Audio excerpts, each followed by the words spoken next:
Okay, good afternoon, everybody. So I'll go ahead and pass out the sign-in sheet for this today. And what we're going to do is we're going to pick up from where we left off last week. We were talking about chapter 6, dealing with utility and consumer choice theory. And this is chapter 6 and 7. I sort of, if you look in the syllabus, in the schedule in the syllabus, I sort of had it straddling a couple of weeks. Sometimes it takes longer to get through it than others. Chapter 7 in particular is going to be one of the really most important chapters, really in the entire course, because we're going to be covering some topics that are going to come up again and again and again. And so it's going to be important for you to really focus on those readings pretty closely.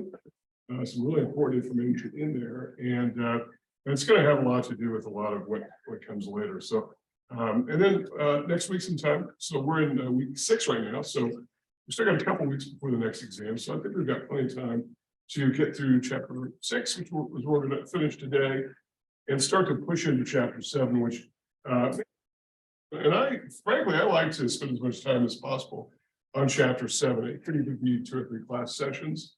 If it is, it's probably to your benefit, because there's some examples that we can show that hopefully, I think, can demonstrate some of these relationships that I think are so important everywhere in economics. So before we get going, does anybody have any questions for me about anything we talked about before? Yes.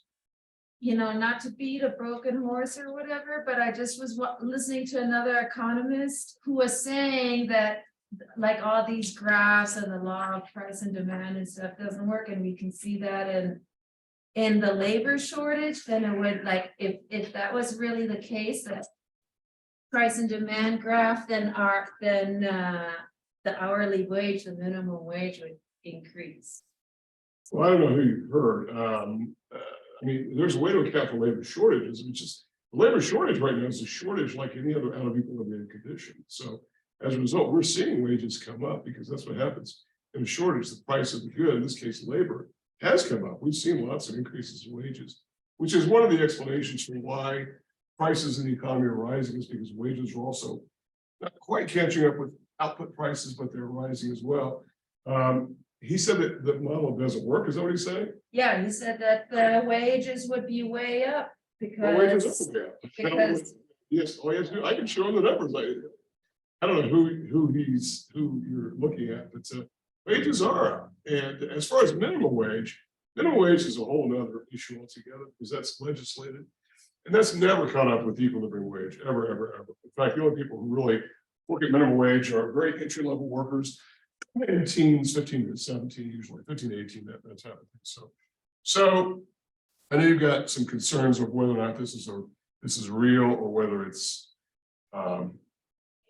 make believe. So anyway, maybe I can change your mind, maybe I can't, that sort of thing. But I don't think it's make believe. If it's make believe, I don't know why we're spending all this time focusing on it. So, there are some areas of economics in which we have to do some estimation. But by the way, there's a lot of estimation that goes on everywhere in the world. I mean, even in the accounting world, we have to estimate costs and things like that. So anyway, let's pick up here. So what I was going to try to leave some. Usually, what I'll do is when I come in, I sort of put on one of the boards where we are in terms of the schedule and whatnot, but I'd rather sort of leave some board space blank so we can use that if I'm able to as we get going a little bit further.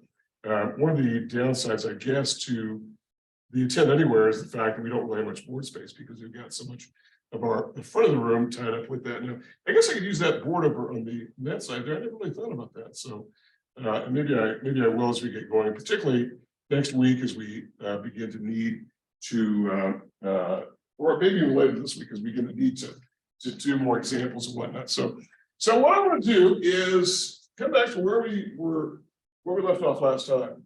And I know that I sort of reproduced this table here, and I'll get to that here in a second. I'll swivel the camera over there in a minute. But for right now, I just want to sort of back up a little bit in order just to go forward. So just as a refresher of where we were. So we're talking about utility and what utility is. And so utility is really sort of a subset of this entire area of benefit. And we're going to focus on this idea of benefit throughout the rest of the term. And that is, if we define what economic actors do as maximizing behavior, which is, I think, a pretty good assumption, maximizing behavior. And that is, we say that all the other three economic actors, firms, households, and governments, and we say households are about, they're seeking to maximize utility and consumption. Okay, now obviously they've got another role to play, that's why we call them actors. So you could say, well, they're out to maximize wages too, and to some extent that may be true. However, I don't know that really is true, because if it is, nobody would have any leisure time, and we'd all work 2 and 3 jobs and 4 jobs and whatnot, and everyone would buy things on sale and clip coupons like crazy and whatnot. So in order to build income and wealth, and I don't know that that's a very good assumption. Businesses, on the other hand, I think are easier to understand from that standpoint, because I think, and I hate to sort of parrot one famous economist, Milton Friedman, who had said, and I know he was very much criticized for this, that the only purpose of business is to maximize profit and raise the wealth of shareholders. Today, I don't think many CEOs in big business would say that, because I think a lot of big businesses feel like they've got a social responsibility. And this is about a 50-some-year-old statement. So, but from an economic standpoint, it's hard to quantify social responsibility. So we say they're out to maximize profit. So if you look at maximizing behavior for consumers, excuse me, maximizing utility when it comes to businesses, which is where we're going to pivot to here today. It's maximizing profit, and we're going to define profit a little bit more concretely. And then what about government? It's the last of the actor groups. What is their role? What is their maximizing role? And we're going to say that they're out to maximize social welfare. And social welfare is a difficult term to measure, but it's been around for a very long time. And by the way, when we use the term welfare, I want everybody not to think about welfare programs specifically like food assistance and housing assistance and whatnot. The term welfare is one of the oldest terms anywhere in economics, goes way back to the Enlightenment, where it's the idea of making, even to John Stuart Mill, making the most benefit to the most people. How to do that is the big trick. And it's a lot of what the arguments are in economics about what to do, about private actors who do their own thing, and how to channel their activities into doing things that are productive for society as a whole, that benefits for society as a whole. And we're going to get to this. Should you make a dangerous product that you know is dangerous? And should you be allowed to do it and get people consuming that good? There's one product that we know is dangerous, that's cigarettes, perfectly legal good, right? But we restrict it. I think you have to be, is it 18 or 21 to smoke cigarettes? Now 21. Is it 21? Was it? I did. Wait a minute. Oh, it wasn't. Maybe 18. Was it? Donald Trump changed Oh, did it? Okay. I wasn't even aware what the, I know there's the age. I thought it was 18, but I guess it's 21 now. Okay. So I know, so we restrict the use because it's a dangerous product. I don't think anybody can argue that it's not a dangerous product. That the medical profession's been railing on that for years. And so that's an example, without getting too deeply into that particular case, of how government tries to maximize social welfare. So that's what the maximizing behavior is about. So, and what benefit? Now, when it comes to consumers, we're talking about managing utility, which is specific to consumers. And again, I want to come back to this idea of utility. I'm not linking electric utilities and water utilities. Instead, utility is simply defined as the usefulness, satisfaction. There's that word benefit the buyers derive from consumption. Okay, so that's really what they're up to. And then we sort of measure it in hypothetical units of value called utils. It's a diminishing function. And I just want to back up just a little bit more, just in order to go forward here. And we will put some dollar figures to this, which I think is the thing that's been missing up until now. And that was the question of why utility was diminishing. So I know this was in your slide package from last week. And I wanted to talk to the class before I posted this week's package, which I will after class. But why is utility diminishing? It's the fact that good and it becomes less scarce, it becomes less valuable. So as a result, what does that downward sloping margin utility curve resemble? It resembles a demand curve. In fact, that's where the demand curve comes from. Okay. So let's kind of move forward here. The thing that we did not do last time, and I started to do it, I kind of ran out of time, and I probably didn't. I probably should have just punted the ball to this week, but I started to put a model together of consumption of two goods on consumption possibilities. The thing that was missing though was dollar figures, and that is how do we take income and allocate that to purchases? And so we created this consumption possibilities curve, which is not really a curve at all, it's linear, okay? And the reason it's linear, as opposed to, remember the production possibilities curve that went like that, had kind of a concave downward, it was a bowing. The reason there was because of the fact that the opportunity cost, the substitutability changed. It became more vertical as it approached the horizontal, it became more horizontal as it approached the vertical. In other words, the slope changed. Well, here the slope doesn't change because if you spend $1 on something and spend, that means on a fixed income, which is the assumption, it means you currently spend $1 less on something else. And we can include savings, and I think I got into that a bit last time. Savings is simply not spending all the budget that you're allotted. And the other issue that I wanted to reiterate from last time is that sometimes comes up and it's an assumption, but we have to make a lot of assumptions in order to build models to reflect reality. One of those is the idea of a fixed income.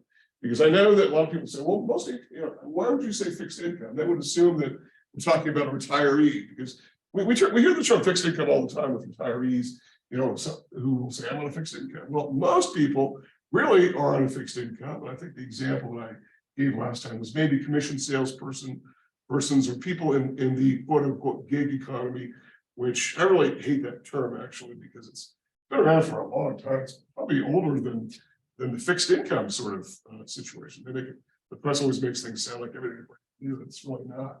But that's quite a variable income, which makes life somewhat difficult. And I worked at a job once that was commission only, and the thing you had to recognize was you had to produce a lot of income, because the next month you wouldn't produce that much income, maybe zero income. So it's a difficult existence. And so most people prefer working for something like a fixed wage. And so we allocate our income into purchases. So what about this model that has only two goods? And I'll reiterate and sort of react to the criticism that oftentimes people have about the production possibilities model, where people say, what do you mean two goods? Good A, good B, every economy produces more than two goods. And that's true. The point is, though, that if you wanted to produce more goods, you could simply, create however many graphs, however many models all the way across the room, whatever you want to do. So all we're doing here is now we're taking dollars and we're sort of allocating it to the production, to the consumption choices. So what I'm going to do is I want to do this. I'm going to sort of swivel over here, and I'll bring the lights up so you guys can see this. And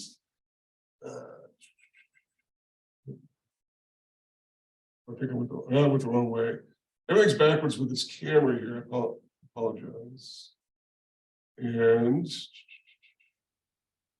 so I recreated this graph from last time. It's a consumption possibilities model. And what we're doing is we're allocating our budget, which we're going to say is $100. And again, I sort of apologize for the fact that this is really kind of scrunched in here. I really got very little board space to work with. I think that maybe I should have been thinking ahead here and working more with this other board here, which I think I will. I think I'll just swivel the camera. It means everybody hears. You get swivel chairs. I guess you can all swivel. So we're going to say the budget is $100 a week, right? And there are two goods, and there are pizza and concerts, small c or small p and small c for pizza and concerts. Pizzas go for $10, concerts go for $20. So you've got these choices. You can spend all your money on concerts, right, at point A, and that means you take up your $100 budget, $20 times 5 is $100, but you consume no pizzas as a result. If you're at point A, it's all going to concerts, nothing to pizzas. So the pizza intercept here is 0, right? If you spend all your money on pizza and nothing on concerts, that is at point E, then there's nothing available for concerts. So the trick is you've got some sort of choice in between. And by the way, notice these incremental differences here. They're all the same. In other words, it's the same slope. So why is this not downward slope? It's downward sloping, but why is it not curved? It's because the trade-off is identical. Isn't that what a linear function is? The slope is identical between any two segments, right? In two-dimensional space, which is what we've got. So the slope is identical. So if you at point B, two pieces, right? And what is it? 4 concerts, right? So at point B, everywhere along that, so pizzas and concerts, 4 concerts. So you can sort of plot these along here: 3, 2, 1, and 2, 6, 8, 10. And then you get the idea. So this is the trade-off. And all we're doing here now is we're simply putting dollars to it. And the idea is that we can spend all our money on one thing or spend all our money on something else. Now, there are a couple things to think about. This term here, this line, which is in your book, is called the budget line. The budget line. The budget line can be simply thought of as like a seatbelt or a constraint. It's the amount that you cannot spend beyond because you're limited to it. You're limited to that amount of your budget. And so as oops, camera got moved. I apologize for that. I didn't see that. The camera has a mind of its own there. So let me zoom back in here. And yeah, there are some real limitations with this this attendant. It's really, really slow. It's kind of draggy. All right, hold on a second. Zoom in, zoom in, zoom in. There we go. I hope everybody who's watching this can see that. I know it's not a very good picture. I know it's really, really draggy, very, very slow. So, but yeah, anyway, we'll try to make the best that we can with it. So it's a constant slope. That is, the trade-off is identical as we go from one point to the next. That's how we allocate income. So if you think of the budget line as being, it's sometimes called a budget constraint. And remember that term constraint because we're going to be bumping up against it, literally, which is what a constraint does throughout the course. And that is we're going to be sort of limited. We can't go beyond that.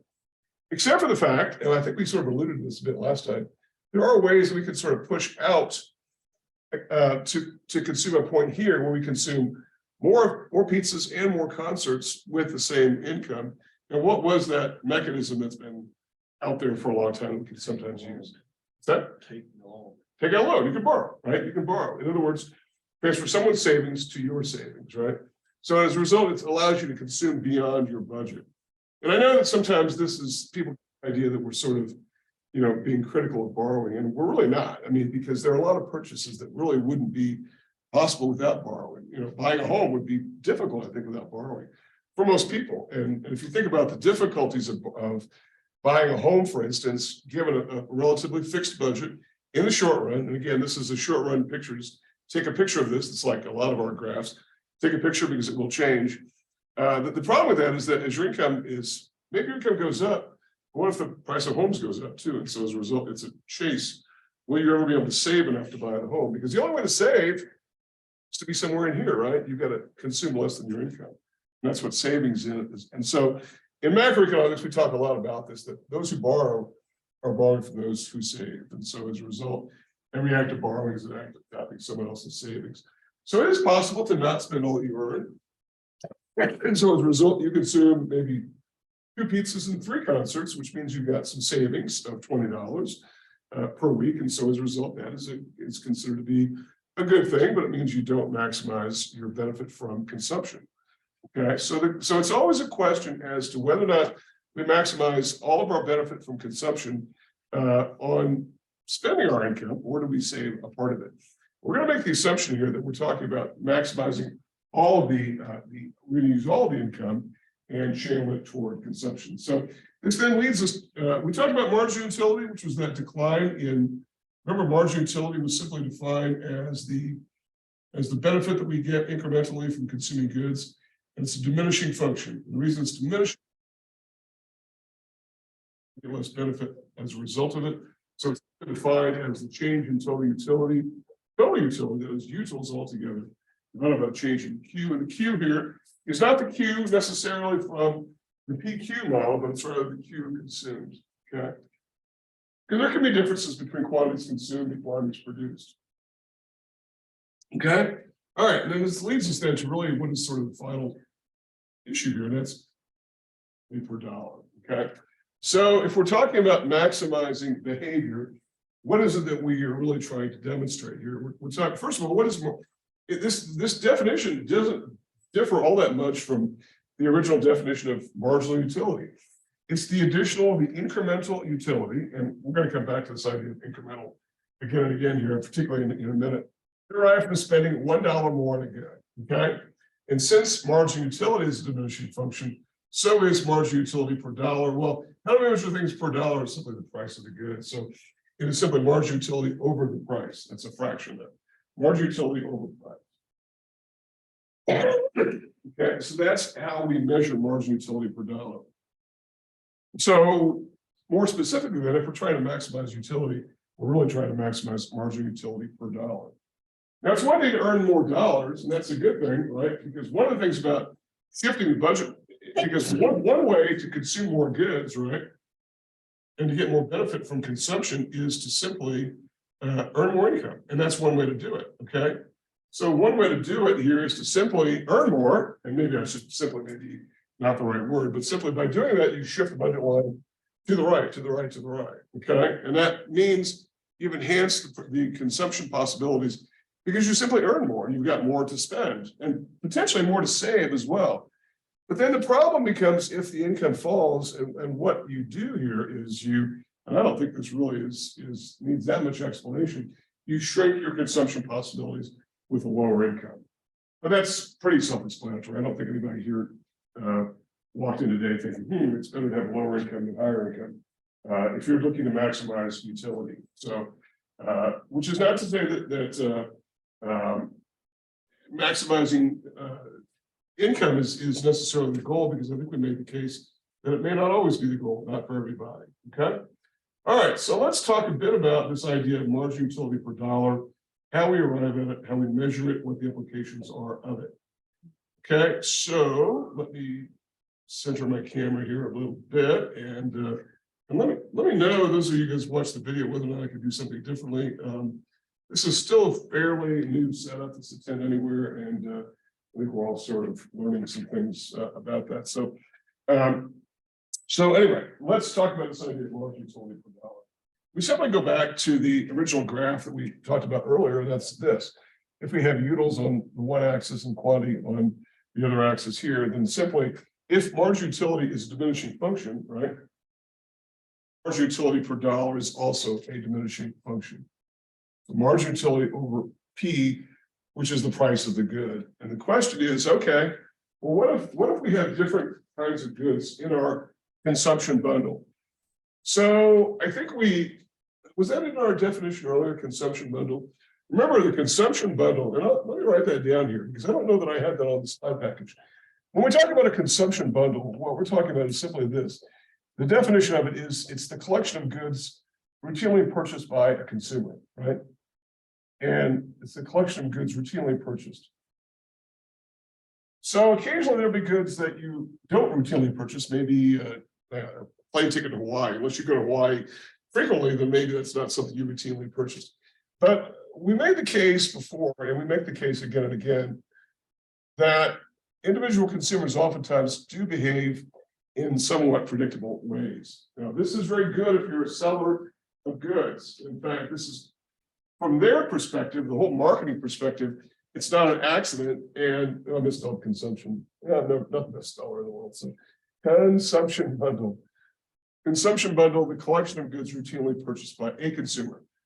So marketers understand this idea that consumers tend to buy the same kind of goods again and again and again. And I think here it's been measured over time. It's pretty clear on the idea that a lot of people do behave in that particular way. They buy the same goods again and again, and oftentimes they're driven by brand. And we just talked just a bit last time about brand. We're going to talk more about brand as we get into the next section of the class. It'll be sometime after the next exam. We'll talk about brands and what they do for us and why people are so attracted to brands. And we'll get into some of the more rigorous analysis. We all know what brands are. We all know what they do for us. But we'll talk a little bit more concretely about what is up with brands. Okay. All right. So what about marginal utility per dollar? Well, think about this. All right. The limitations. Let's come back and revisit the limitations of this model here. Right. We've only got 2 goods. What if we've got in our consumption bundle 37 goods or whatever? Right. And whatever the case might be, we have to include that. But before we do that, though, let's talk about this. One thing that's missing from the budget line is the fact that as we consume more of a good, we get less utility from that good. So if we're consuming all pizzas and no concerts, we're not getting very much out of that or marginal utility from that last pizza, right? It goes down, down, down. Maybe we'd be better off shifting out of pizzas and maybe buy some concerts. Or if it's all of our money is going to concerts, then maybe we're not maximizing utility because of the fact that utility is diminishing. So that's really the issue here. And so as a result, if you have this relationship here, where if you take marginal utility of pizza divided by the price of pizza, and where you've got a condition now where we're out of equilibrium somehow, and the marginal utility of concerts to the price of concerts is out of equilibrium. So then what needs to be the solution if you're a rational consumer out to maximize benefit? And that is, consumers should buy more pizzas and fewer concerts. More pizzas and fewer concerts. Whatever that combination is. I know we don't, when I say fewer, it sounds like we've got lots and lots of numbers to deal with. Well, we only got between 5 concerts and 10 pizzas. And so, you know, but you get the idea. Hopefully the model will make sense. Buy more pizzas and fewer concerts. So if you buy fewer concerts, what happens? And so what's that? Let's talk about the mechanics of this. If we buy, so if this is out of equilibrium, we're getting more margin utility per dollar from pizza than we are from concerts. And maybe if we bought more pizzas, then we bring that down, but we'd be shifting here to move this back to equilibrium. Because what? And equilibrium is simply equal sign. I'll talk about that in a minute. Because now what we're doing is this: we're buying fewer concerts, and we value concerts more because we're buying too many concerts. Okay, so maybe we buy fewer concerts and we appreciate them more, and now we shift some of that benefit over in the other direction. We'll move back toward equilibrium. And if in fact the other equation is this, and it's or the inequality, I should say, where now the margin utility to pizzas for the price of pizzas is less than margin utility to price ratio, then what have we got here? Now we're still out of equilibrium, but now the equation has reversed itself. Now we should buy fewer pizzas and more concerts. Okay, and the reason why is very simple, and it's simply this. If we buy fewer pizzas, right, then we move up the margin utility to price ratio. Remember, this is the same, very similar function as before. We buy fewer of something, we move up, and we buy more of something, we move down. So if in fact now we're buying fewer pizzas, then this is the margin utility is going to go down, and this is going to go up, right? More concerts, and so if we buy more concerts, I'm sorry, this will go down as we buy more concerts. So we'll be back to sort of an equilibrium condition in this regard. Okay, so those are so what is the issue here? The idea is there's a utility maximizing combination, and just with these two goods here, we're going to say that where these two equal each other is this idea that should be a P there. Price of P and the margin utility of C to the price of C.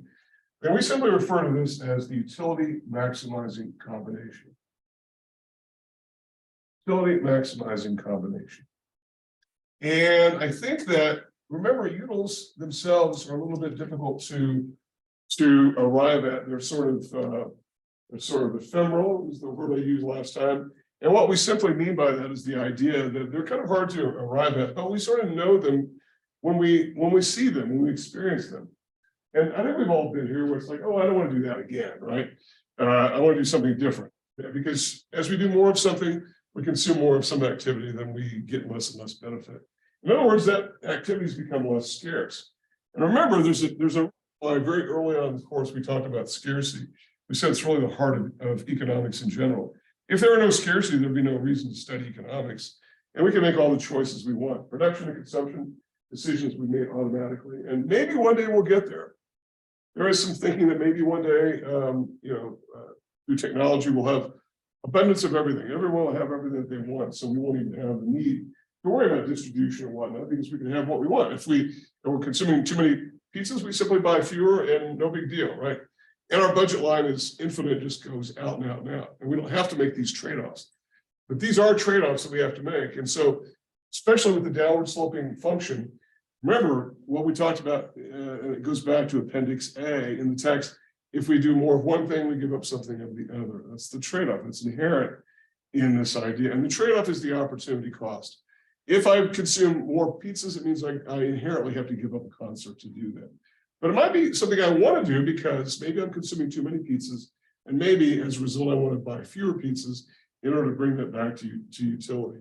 And I think that we experience this in a lot of ways, because if we're looking for goods, right, and we're shopping for our shoes or something or whatever, you name it, and we say, whoa, I like the price of, I like these shoes. And we look at the price tag and think, I don't like the price of those shoes. What are we really saying? We're saying that the margin utility is less than the price that you're willing to pay, or is more than the price you're willing to pay. In other words, it's not something that maximizes your utility. You would expect to pay more for a pair of shoes than you would for I don't know, a Big Mac, right? But you realize that they've got different amounts of utility. If the price of shoes were the price of Big Macs, then I think everybody would be, buying lots and lots of shoes. But if they did that, then the price of shoes would go up. So you kind of get the idea of how this whole thing works its way back. And at least in the short run, to some equilibrium condition until something knocks it out. So we know this. We say, oh, I like those shoes, but I don't like the price of those shoes. Or I like these shoes, and wow, look at the price. The price is low. So as a result, you're getting a lot of benefit from it. You've got a very low price in relation to marginal utility. That's a good situation, right? That's a good, so you want to do more of that. If it's pizza, you want to do more of that if that is the equation that's going on there, okay? And if the price is too high, you buy less of it. And as you buy less of it, your utility goes up, and so maybe it now makes sense to pay for that good. A lot of people only take one vacation a year. They tend to spend a lot on it because they value it a lot. If we travel a lot and took vacations all the time, then maybe we wouldn't spend as much on vacations as what we do. Okay. All right. So questions about that? I've got one more topic to go through here, and that has to do. I'm just going to go into erase this really. The consumption bundle, I think, is relatively easy to understand, and people's consumption bundles are different. And that is this. We're going to talk about this idea of the optimal consumption bundle. Okay. So what is the optimal consumption bundle for any consumer, whoever that consumer might be? So what is the optimal consumption bundle? By the way, it's simply the way that we allocate income to consumption, right? It's where basically the marginal utility for all goods is roughly equivalent. So marginal utility of good A to the price of good A equals the marginal utility to price of good B to price to good C, right? All the way out to, it should be price here, the price of good C, all the way out to whatever the terminal point is. And we could say infinity, but that's sort of infinity is sort of a useless concept, but you get the idea. It's not infinity because infinity never stops, but you get the idea. If you have a bigger consumption bundle, then theoretically it just goes on and on and on and on and on. And by the way, infinity, the idea of what the limits are, continuing to change over time because the fact continue to push back on what is possible and what is possible. So what would seem like impossible 200 years ago is very much possible now. So infinity is a difficult mathematical concept, but it's nonetheless the idea that every good that we consume, we're looking to sort of maximize our utility per dollar. Okay. All right. So any questions about that? Boy, this is fun stuff, isn't it? So I can tell by everybody's look on their face. You guys are enjoying this thoroughly. So, okay. Well, let's get into, if nobody has any questions, we'll get into chapter 7 here. And let me see here. If those of you watching on the video, I'm going to try to move the camera. This camera, I hit the button and it kind of takes about 10 seconds to sort of say, oh, he must want to use the camera. So it kind of takes a bit to warm up. So bear with me. I know this is not exactly Hollywood. So there we go. All right, let's try to get here. Okay, just a bit of review. This is something I talked about last time, but I think it bears repeating. I think it also is a good thing to sort of have so you can save it and all that. That's this idea of numerical values in economics. I know I got into this last time, but I think it's important that we at least cover it, particularly if you weren't here last time or haven't seen the video yet that I presented from that. We have 3 kinds of values in economics: totals, averages, and marginal. So I know this is where we talked about this before, but I'm going to take this a little bit further here and talk about why it's important, and particularly the issue of averages. And I'll talk about what some of the difficulties there. So we have totals, which we call aggregates. We have averages, which we call mean values, and marginals, which we call incrementals. So totals are simply the addition of everybody in the room. If we take everyone's income here, add it up, we get aggregate income. Take everybody in Albuquerque and add up their aggregate income or their income together, we get aggregate income Albuquerque. So this is fairly simple to understand. We simply aggregate and sum up things. Very simple. Averages, there are different kinds of averages. What we're going to take what's called the arithmetic mean, simply taking the aggregate, whatever that aggregate is, divided by the number of observations. Very simple. Okay. Now, this differs from something called the geometric mean, which gives different weightings to different points, different observations. Maybe we want to weight some values in that denominator a bit differently. And I said on Wednesday, we're not going to be dealing with that here. We're not going to be getting into that, but it will come up, probably at some point here in your career, if you study finance in particular, they definitely will take weighted averages, what I call weighted averages or geometric means. We're just simply taking the basic average. And then marginals, which we call incrementals. We talked about that a bit before. Marginals are probably the most important of all these values for what we're doing, because marginals simply take the proposition we're starting from somewhere, not at zero and not at infinity, somewhere in the middle, right? Which that's not very definitive, is it? Somewhere between zero and infinity on the positive axis. Well, it's where we live. And so if we're talking about whether it's a household, whether it's a business or whatever, we're talking about maybe it's a business's sales. Well, they're not probably starting from zero. Maybe they have 10 million in sales, but they want to move up to 12 million. What are the features? What are the dynamics of moving from 10 to 12 million in revenue, right? And we'll define what revenue is here in just a second, okay?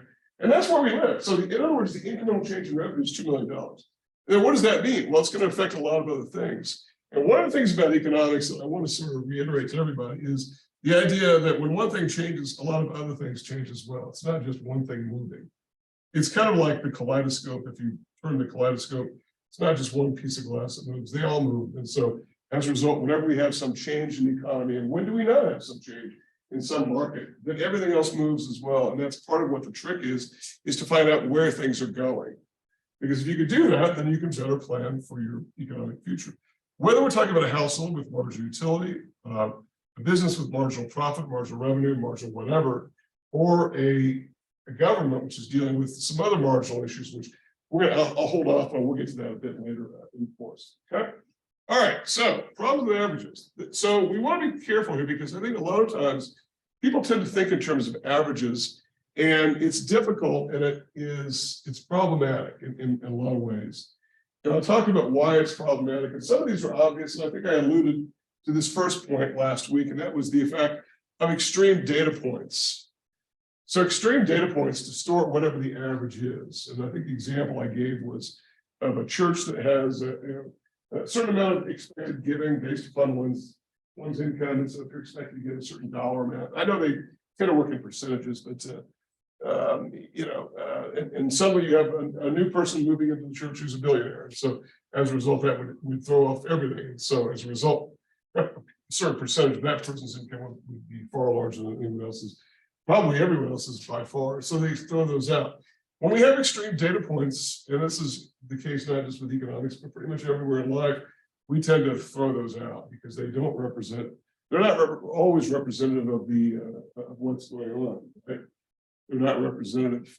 So if you have, and by the way, there's something called reversion to the mean that is back to the average, and that is, and there's a term regression for those of you who've taken any further math courses, where it's basically, the term comes from the idea that as outlying values come along, they push up the average. So started, I think, in World War I, the British Army, they were measuring the men coming into the army so they could design uniforms. They want to know what the average size was of the average person that came in. So they didn't have to produce 20 different sizes. They could produce 2 or 3 sizes. And so, most men, I think, probably in that era were about 5'8" or something. But occasionally you have somebody who's 6'9". That throws the average way off. And so as a result, they say it reverts back to me, because then you have the next guy who's 5'8", and the next one is 5'7", and the next one is 5'10". And the average keeps coming down. So extreme data points distort it. So it may be best just to throw those out. Now, it will revert back to the mean as we add more values, but nonetheless, this idea of regression is not our point here. All we're simply saying is extreme data points distort averages. So we have to recognize that is an issue there, that sometimes averages, make no sense whatsoever. Also, average values may contain no individual data point that coincides with or is even representative of values in the data set. Okay, there are 2 issues here. Number one is the fact that data may be so widely dispersed that it's from high to low that there's no individual point that is even very close to the average. And so what can you say about the average if the data is all over the place? Let's take the average of 2 people. One person's income is $1 million, the other person's income is $10,000. Then the average income between the 2 is somewhere around $500,000. Well, that's not representative of either one of them, right? And what if, that sounds like an extreme case of only 2 sets, but what if you have more? What if you put more people in, maybe the guy with 100,000, a person with 800,000. You're still going to end up with some average value that doesn't represent anybody and doesn't coincide with anybody at all. Also, that's the first issue with regard to point two. The second point is sometimes it might not even make any sense at all, because how many times have we heard the average household has 1.8 children or whatever the number is? And there is no 0.8 of a child, right? So you get the idea. It sort of relates a little bit to this one. It may have no real meaning at all. What does it mean, 0.8 of a child? We know it's simply an average, and so it's not something we can operate on. We can't assume that we've got 0.8 of a child at this household, and so as a result, we need to deal with that fractional child, right? Also, averages are difficult to manage, and this is really one that we're going to see come up again and again and again as we get into chapter 8. And that is, as the data set grows, if you're trying to move the average, it becomes really, really hard to do. Okay, it becomes really hard to sort of move that. Think about this. Think about one that I think is probably easy to understand for all of you, and that is GPA, right? So when is the best time to move your GPA? Is it early in your college career or later in your college career? Because the GPA goes back to what? The very first credit hour recorded, right? So if you're in your 8th semester, it becomes really difficult to move your GPA. Why? Because you've got, particularly over time, the data set becomes larger and you just can't move it that much, right? However, if it's in your 2nd semester, you can move it a lot, so you can kind of get there. Think about the one example that I sometimes use too is batting averages. So batting average, we all know what a batting average is in baseball. I know nobody watches baseball anymore. It's it's sort of a dying sport. But think about what a batting average is, right? So batting average is simply number of hits times number of at bats for the entire season, right? And so just as an example here, and let me just show you a bit of an example of why this is hard to manage, because believe me, this is not about batting averages. It's not about GPA. Big observations, it becomes really critical here. But it's one that I think is easy to see, right? So if we've got, again, you got, what is it, 162 games in baseball. I'm not going to go 162 on here, but if you've got a person who comes to bat, remember the batting average is simply number of hits times divided by the number of at bats, right? At bats are simply number of times this person comes to the bat. And so if we've got game 1, right, and the person gets 2 hits and is at bat 4 times, then the batting average then is what? 2 divided by 4 is what? Right. And for whatever reason, we go to 3 decimals in baseball. I don't know why, but I guess it's been the case for a long time. So as we add more, let's say we get now so 5, that's a pretty good batting average, right? And so if we have game 2, and now we get something like, let's make the math kind of easy. We get 2 more hits, but the person's at bat 6 times, right? So now we have 10 at bats and we got 4 hits. And so now what happens? That batting average falls to 400, meaning that's a pretty large fall from 0.5 to 0.4, simply because of the fact that the marginal performance here was less than it was here. Remember, this is 50% marginal performance. This is 33% marginal performance. So as a result, that is bringing down the average. In other words, what we're talking about here is the hits are the marginal performance. The marginal performance. And this is, and I don't, for those of you who are following GPA, the same goes, right? So, and if you get later in the year, let's say you get to 150 games, right? And your batting average up at the end of 150 games is 0.333, right? But 151 games, somebody comes to bat and gets 4 hits with 4 at bats. Well, you would think, wow, that's great. But is it going to move it very much? No, it's maybe going to move it to, I don't know, something like that. If that, I mean, that may be too big of a jump. In other words, the margin, it becomes hard to move as you get more data points, because the total at bats here, if you have the total at bats, it could be, I don't know, 1,200, right? It could be a lot. It could be a lot of at bats. I don't really know. Whatever 162 is to assuming the person plays every day. That's always a good assumption. So I know this probably was an easier example when people used to follow baseball, but they really don't. My point is, though, it's easier to move these for one way or the other, up or down, if the data sets are small, because averages can be moved a lot. Now, why would you want to manage, and I put this term managing quotes, Why would you want to manage it in the first place? Because you're trying to maybe bring something up or bring something down, but it's hard, and all you can really work on is the marginal performance. So even after 150 games, there's really nothing you can. Those are gone, those are done, they're not coming back, right? All you can worry about is 151 through 162 or whatever. And for whatever reason, my camera keeps sliding out of place here, and I don't know why, because I had it, thought I had it focused on the board here that I was working on. This is, we're going to have to try to get, that that handheld thing back. It worked a little bit better than this. So anyway, so I apologize if you're watching the video or whatever. I didn't realize you weren't seeing that.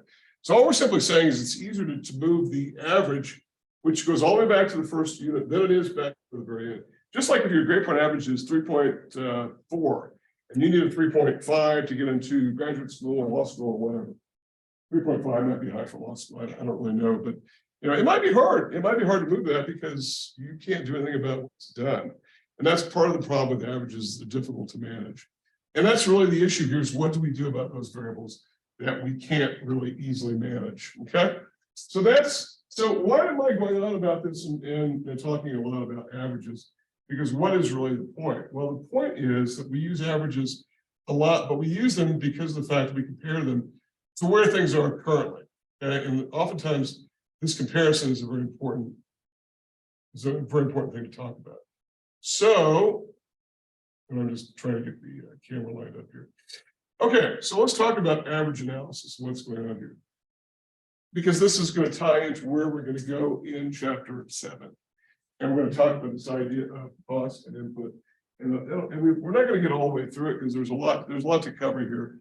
But we're talking about some of the mean values in economics, okay? Some of the mean values, and that is, we're going to be, in utility, there is an average utility, which we're not really going to get into. I think maybe your text has some discussions of average utility. That's not really going to be what we're talking about so much, because when we get into chapter 7, which we're in now, 8, 9, 10, etc., then there's going to be a lot of discussion about production.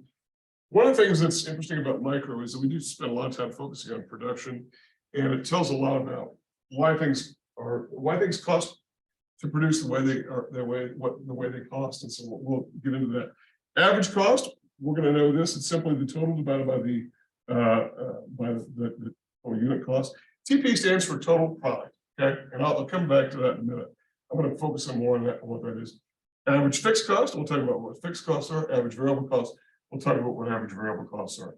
So anyway, I'm simply laying these out for you. We'll talk about what these are individually here in just a second. Okay, but those are some examples that you're going to want to get familiar with. Those are ones that we're going to be using again and again as we get going throughout the class. And so anyway, what is chapter 7 about, and what is it really intending to do? And it's really intended to give us sort of a lead into to where we're going everywhere in economics. Okay, it's really giving us sort of a lead into everything that we're doing from here on out. So let's talk about what we've got going on here. Okay, so and I'm going to start from some basic premises here, and that is the idea. So we're talking about production, and chapter 6 dealt with consumption, and I know a lot of people would like to hear more about the economics of households, and I realize that the way that econ micro courses are sort of laid out is that they're sort of skewed a lot toward the economics of production, the economics of firms and industries. And I think a lot of it's because of the fact that a lot of students, not everybody by any stretch, but a lot of students are going to some business program. So a lot of this will come up again in some sort of fashion here. Okay. All right. So what is the most basic activity in economics? And it even sort of presages consumption. That is this idea of taking inputs, right? All these various inputs. Remember, we categorized them back in, I don't know, week 1 as factors of production, or AKA input factors, right? So we talked about all these inputs, and we're sort of channeling that into the production process. Okay, this is sort of a mini flow chart here. Channeling into the production process, and then out the other end come these nice shiny boxes we call outputs. Okay. Well, we've got 2 different ways of looking at these. Number 1, we're talking about Inputs can be quantified in terms of units, right? Production is all the activities that go into making it. Outputs are also expressed in units, okay? Remember, production is simply the utilization of inputs in order to make outputs. That's really what the definition of production is. The utilization of inputs to make outputs.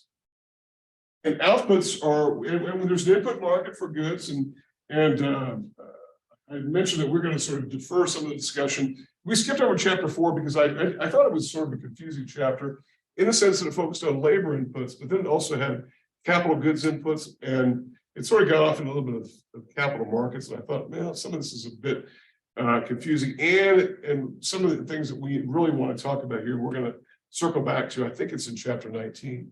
Okay, but that's really what the production process is. It's combining all these activities. These outputs could be either goods or services, whatever the case might be.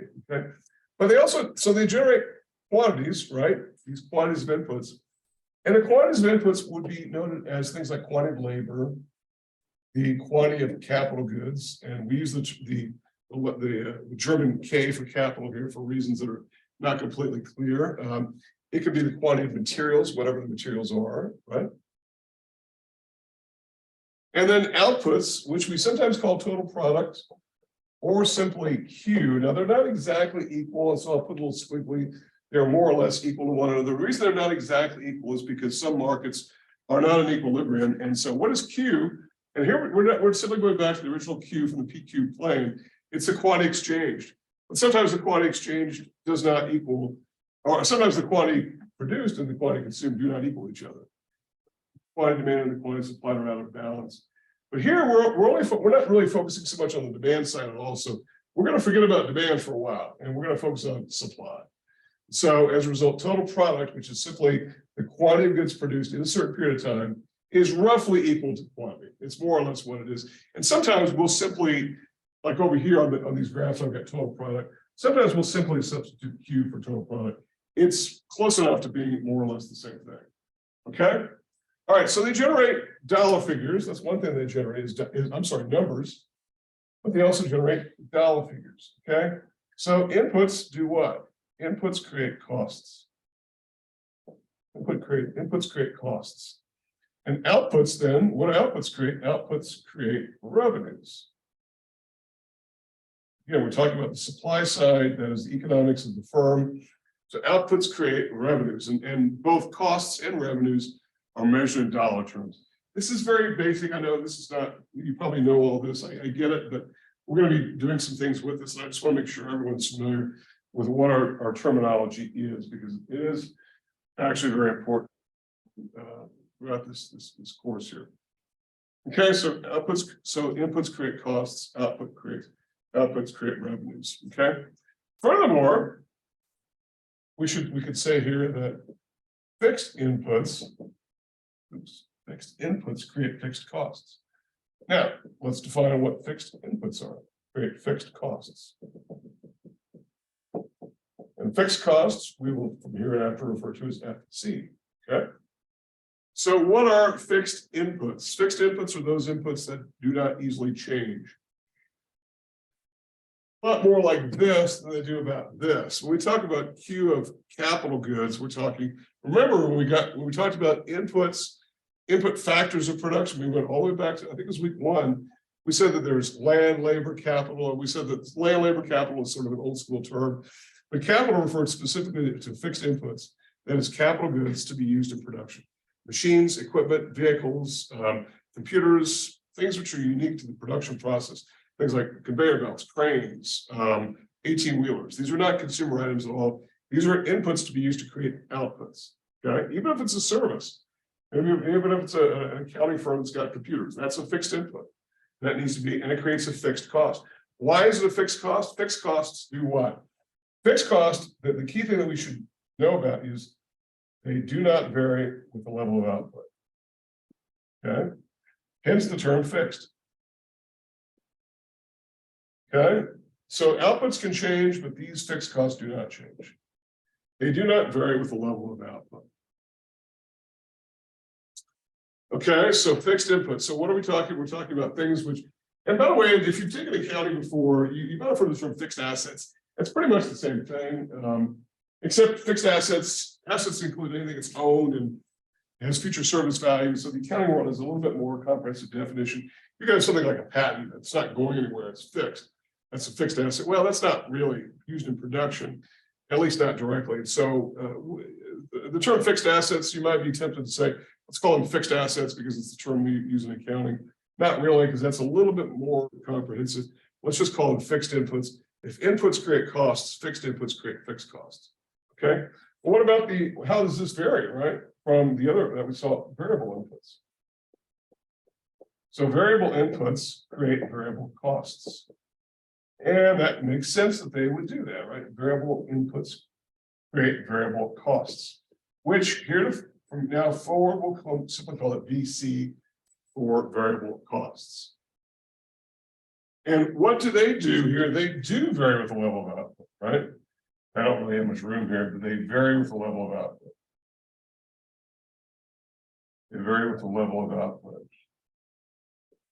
And sometimes you'll see these costs as noted as activity-based costs or ABCs, activity-based costs. Sometimes for those of you who might work in business firms, sometimes internal reporting, we'll talk about ABC report, activity-based costs. That's usually things which are changing and you want to know why they're changing. Again, the whole purpose of this is to try to manage these costs if you need to manage them, right? And if in fact variable inputs are out of control, then maybe you control those. This happens all the time in business firms. Maybe the firm doesn't like the amount of labor being produced, and so they want to cut hours or cut overtime or lay people off or close an entire plant, right? Because of the fact that sometimes it's a decision that has to be made. These are not welcome decisions, obviously, to those supplying the labor. And by the way, I focus on labor here because variable inputs very oftentimes are associated with labor. That is variable labor. It's not only variable labor. It's not only, and I know that like in Karl Marx's view of things, all inputs are variable inputs, and that's where all the value of labor comes from. And I think in the 21st century and even before, I think we realized that labor is not the only bit of value that goes in the input process. In fact, in the very high-tech world, labor is probably not the most important input, but rather some of the fixed inputs that are extremely expensive and extremely valuable. And so as a result, it's not just about labor. But when we do focus on this, it's labor, but it's also things like materials. And I don't want to get too finely into this because I know that you can, particularly for those who get on the websites like Khan Academy and whatnot, they're going to do things like variable overhead, but we're not going to get into that. Those are more accounting terms. Instead, we're just simply focused on the fact that variable inputs create variable costs. Okay. All right. So questions about that. This is not, I think, too foreign, I think, to most people, but it's important that we know what we're talking about because these will come up again as we progress through chapter 7. And once we get out of chapter 7, we're just going to simply refer to average this and average that, and it'll be important that we sort of understand what those are. So, okay, so we've got this idea of inputs create costs, outputs create revenues. All right, so what? Now what do we do about it? So let's do this. Let's focus on putting them both together. Okay.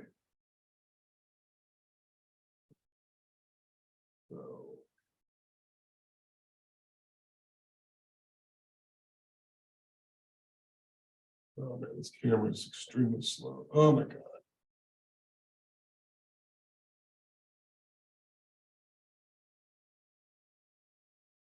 Okay, all right. So let's put them both together here. Okay, so inputs create cost, outputs create value. And what do we got going on here then? We can say simply this: the total costs are equivalent to fixed costs plus variable costs. Okay. So all costs together are fixed and variable costs together. In other words, if inputs create costs and inputs go into creating outputs, then all costs together are categorized as either fixed or variable. One or the other, right? They've got to be one or the other. And there are some costs that are not, now I'm not saying every single cost is a production cost, because you can have things like interest costs, certainly. But if they don't relate to production, we usually don't include them, although you can include them. And by the way, this is why there's an entire realm within industry called cost accounting. They can slice and dice this data however they want to do it. It doesn't conform to any standard. They don't have to report it to shareholders or the government or anybody, they can simply slice it. If they want to put interest cost into it, they can. We tend not to because it's not really what we're trying to do, or things like insurance. I mean, all kinds of costs that we put in there that we may or may not want to include that. Okay. So that's what total cost is equivalent to. All right. Fixed cost plus variable cost. So if TC is total costs, right? Total costs, which are simply the aggregates. All we're doing is adding these up. That's what an aggregate is. Then what about total revenue? Which if outputs create revenues, then these are total revenues, right? And these are, by the way, these are measured over a period of time. So total revenue, and total revenue is equivalent to what? It's simply this. It's the price of a good times the quantity of that good. Okay. So think about what's going on here. You've got, and I talked a little bit about this last time, was that you've got a price, which is a dollar figure, and a quantity, which is a number. So you're going to end up with some value here, and total revenue is expressed in dollars, as I think we all know, but let's be clear as to why it's expressed in dollars. That is, everywhere in economics, whenever you have a dollar figure multiplied or divided by a number, it's always going to be a dollar. Always, always, always. Not when it's added. These are not, you can't add these together. You can't add total revenue and quantity. It doesn't even make sense, right? They don't make sense to adding price and quantity don't make sense either. They're not, in other words, they're not additive, but they are multiplied together in order to create total revenue, which is a dollar figure. Okay. So total cost, which is the input value, if inputs create cost and of a dollar figure, as well as units, then so do total revenues. Outputs create revenues in terms of total revenue. It's the price of the good times the quantity of those goods. And when we talk about the price of the good, let's be clear here. P is the P that we came back to here, but we are talking here about, I want to be very clear here. This is the exchange value of the good. This is the exchange value of the good, okay? So this is not the cost of a good. And I want to be clear here that price and cost are not equal. They're not the same thing. So price does not equal cost. Okay, and I know that and this is hammered on people forever. And when I say this, a lot of us ourselves even sort of violate this every day because we say, hey, this gasoline I bought cost me $4 a gallon, right? Well, we would say that it was priced at $4 a gallon because that's the exchange value of the good, right? The cost of that gallon of gasoline is whatever it took the gas station to get it there, all the way back to the supply chain, all the way back to the petroleum that was drilled out of the ground or under the ocean, refined, shipped, moved around, treated with additives, and put into the pump before it got into your tank. That's the cost of the gallon of gas. The price of the gallon of gas is the $4 a gallon. So I realize that we all use this term interchangeably, but I want to be clear because it's very important that we distinguish the difference between price and cost. And going forward, there is a difference. One is the exchange value in the market. The other is the cost to produce the good. It's the total cost per unit, right? It's the total cost per unit. So it's important. And I guess we could also sort of modify this and call this the market exchange value. It's probably a better adjective to put the market exchange value of the good because it's market determined. We're going to say the prices of most goods in the market are market determined.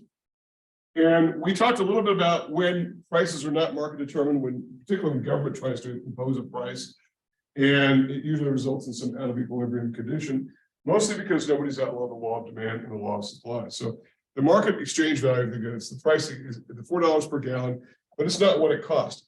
Ideally, price should be greater than cost, right? That's ideally. Ideally, that's the case, right?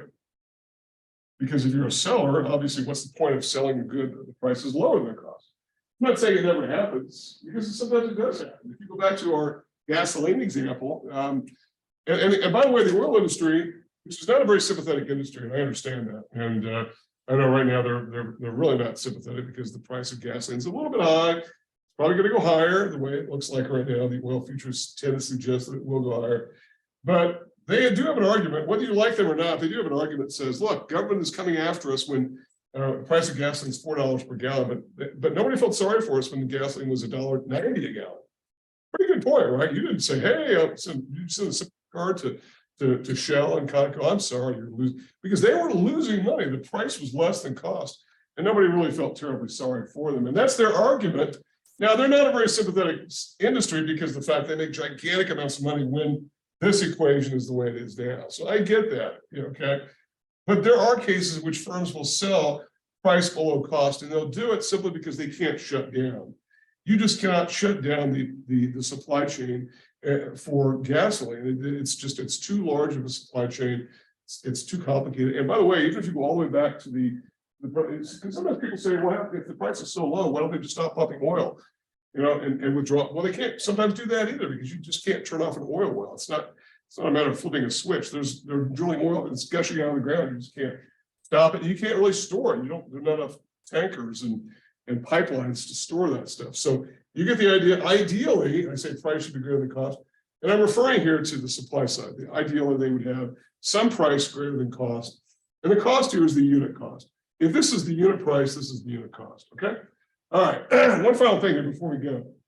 And that is this. It's a bit of definition. And that is, okay, so we've got total cost, we've got total revenue. Well, let's put them both together here. That is this. If ideally, if total revenue, if price times quantity is total revenue, minus fixed cost plus variable cost, right? Then what do we got here? We've got total revenue minus total costs equals what? Equals profit, which we're going to simply refer to as the pi symbol, okay? I got into that a little bit last time, the idea of the pi symbol, but I'm going to focus a little bit on it. And by the way, it's not 3.14, it's not pi like what we know it in geometry and mathematics. It's simply, it's the symbol that's been used in micro for a very long time. Total revenue minus total costs equals profit. But there are different ways of looking at profit. And the first of these is the idea of doing this. We can take total revenue minus total costs, and the total costs include accounting costs only. Okay? Accounting costs only, and we end up with something called accounting profit. Accounting profit. What is accounting profit? Well, it's the profit that most of us think of when we think of profit. It's what most of us think of when we think of profit. That's the idea that we take total revenues, which are pretty easy to measure, price of the good times the quantity of goods, for all categories of goods. And I realize that some firms have multiple different categories of quantities, all kinds of different quantities, and all kinds of different prices, but just take the summation of all those. And then subtract out the total costs, which are fixed and variable costs together, and you end up with accounting profit. That's what we see if we look on business channels and they say, oh, General Motors earned quarterly profit of $1.2 billion or whatever. That's accounting profit they're talking about. Okay, that's accounting profit. There's one other important calculation that we use in economics, and that's this. It's another layer of cost. And so here we take accounting costs plus what we call opportunity costs, right? Opportunity costs, and they equal what is called economic profit. Economic profit. And I'm sorry, that's a little bit small there, but total costs here include account, and that's not TC times. It's simply I'm defining total cost as accounting costs plus opportunity costs equals economic profit. So as a result of this, what can we say about this? It's another layer of cost, right? Calculation. So if there's another layer of cost, then we can say that economic profit is less than accounting profit. Okay, economic profit is less than accounting profit. And the reason why is simply because there's a greater amount of cost. Now, what are these opportunity costs? And some of this is a little bit, it's a little bit more subjective, frankly. And by the way, there's a reason why we call this accounting profit, because the accounting world has got a very specific definition of all these terms, right?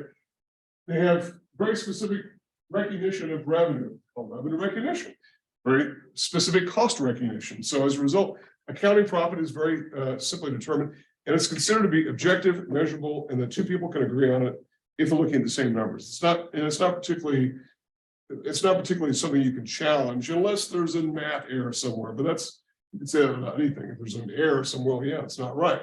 But for the most part, it's going to be what it is because it's based upon observable standards, objective standards. Economic profit, though, includes implicit, what we call implicit or opportunity costs. These are costs that are the value of some next best alternative. And it's usually sort of drilled down to if we're not doing this, what else could we be doing? So economic profit may be less than accounting profit. And one thing about, we're not about time here, economic profit may be zero. And economic profit also may be negative, okay? And it can all be while accounting profit is positive. So a firm could be making positive economic profit, I'm sorry, positive accounting profit, but making negative economic profit, simply because we're focusing in on something that we're not accounting for. And this is going to be, I think, where we're going to pick up next time and talk a little bit more about this, because this needs some explanation as to what on earth we mean by opportunity costs, which we've only touched on before, but just in sort of vague definitional items. We're going to sort of talk about an example here that will show you what we mean and why it's important to account for the value of a lost alternative. Okay. All right. So questions for me about anything we've gone over today, and we're just really beginning to get into chapter 7, which deals with cost and particularly we're going to move our way into marginal cost, which is going to be an important topic. So, okay. Anybody in the Zoom room have a chat? Anybody in the chat box? Doesn't look like it. So, okay. Well, I will see everybody on Wednesday. Have a good rest of your day.